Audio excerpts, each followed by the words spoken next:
blessing to have here. Mr. Craig Lefebvre. There you go, you got it. You got it.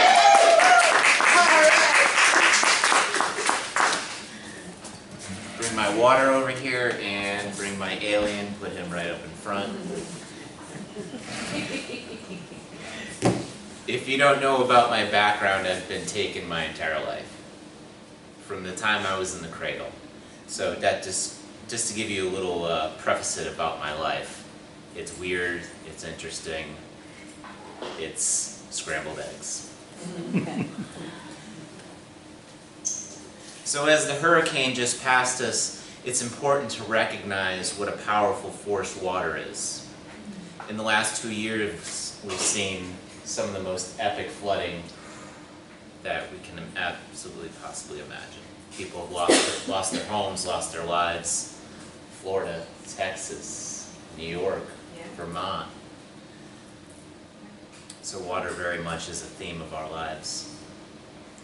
Here on Earth, it's interesting to note how many cultures across the planet have stories of the Great Deluge in their mythos.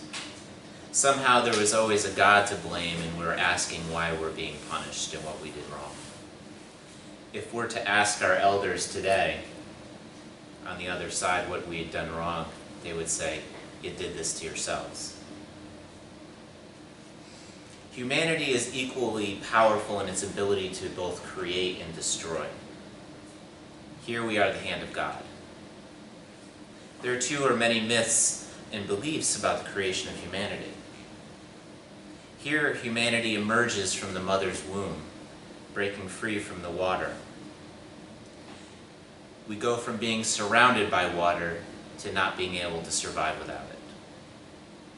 The human body is made up of 60% water.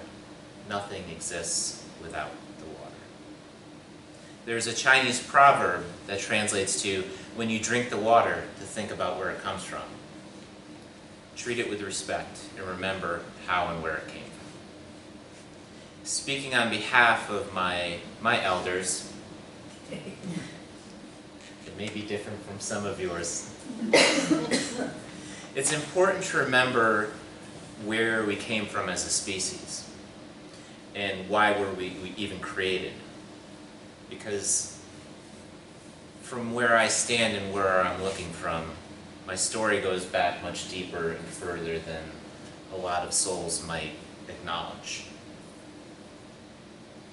And all life started on one planet. It started with one intention. It started from the one, the great singularity. Consciousness then took hold into 7 species, and the 2 hands came in and took that life and brought it other places in the universe. And life was moved and manipulated. It started over and over and over again. As humans, we make big assumptions about our understanding of the universe, but our assumptions are really just grasping at straws. Once you step foot off of this world, everything changes. Your perspective becomes so large that you take a giant leap in your understanding of what life is and the spark of life, how it affects everything, and it manipulates time and space between all of us. As a species, right now, we're ready to make that giant next leap of faith. Thank you, refrigerator.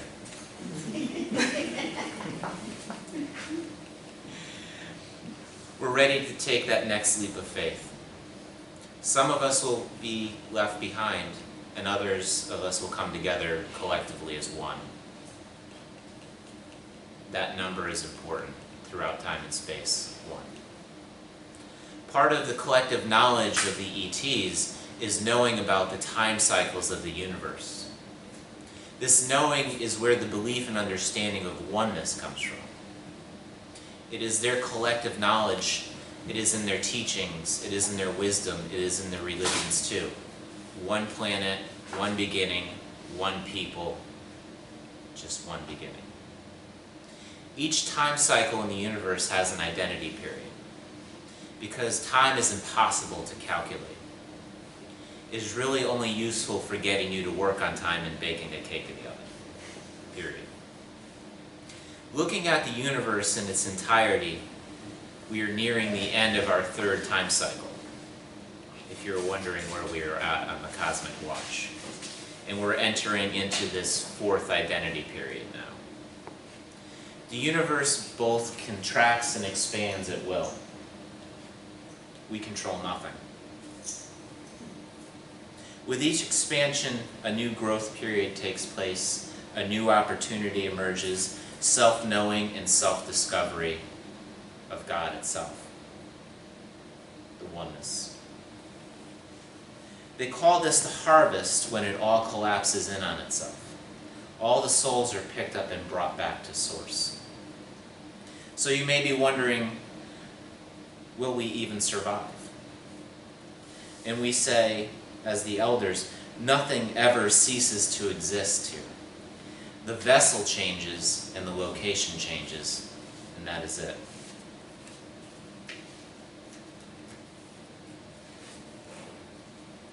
So how would the consciousness of the all like to be observed? It would like to be known by its eternal form, which is the same shape and size of the human energy field, that is the toroidal field, which looks much like a donut, and has the same shape as the energy field of the planet Earth. I was taking a shower one day, water. A lot of my visions, epiphanies, messages have come when I've been in the shower. And I had this, I guess the only way I can describe it is an experience of God. And I was taken out of my body, taken out of space, out of time, and shown what the universe looked like in its entirety. And that was a giant toroidal field. And then it took me out a little bit further, and a little bit further, and I saw that there were 7 of them. And they were arranged in this very specific pattern, and that pretty much destroyed everything I thought or believed about the universe, God, and I've been trying to process that ever since. And trying to assimilate and wrap your head around what the concept of God is probably nearly impossible. We can only understand that we're part of it, that we are the hand of it. I'm going to read you a channeled message that came through for me, I think it was like a week ago.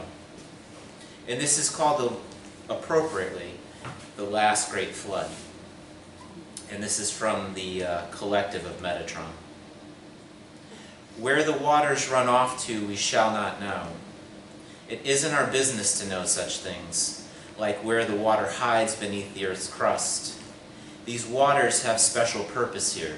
They serve as a reservoir of emotions held onto by Earth's original identity, Gaia. What reason is Gaia holding on to these waters for? And when will they resurface? When will these waters awaken and seek their source, Father Sky? In your mythos, there are stories of the Great Flood. Many times over, by the mark of the calendar, has the water come to reclaim the surface, and then slowly recede back into the earth's crust. Even when the water was all frozen, it was still in movement. It is the nature of water not to stand still for too long, for if it does, it means certain death.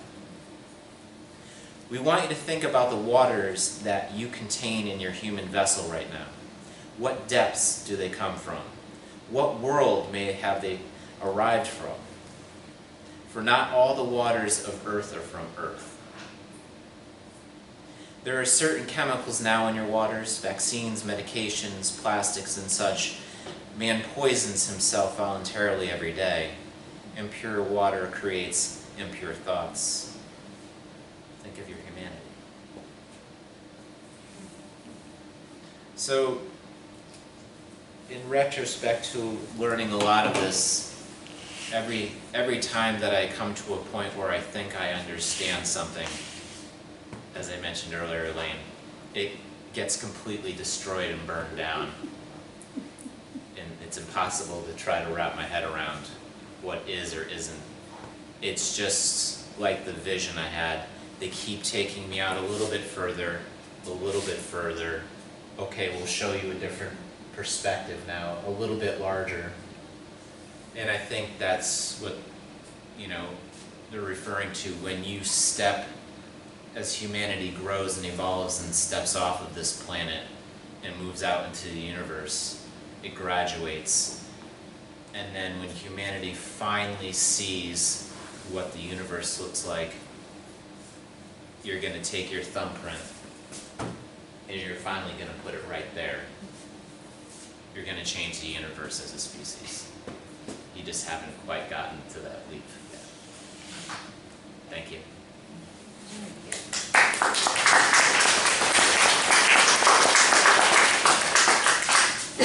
Thank you, Craig.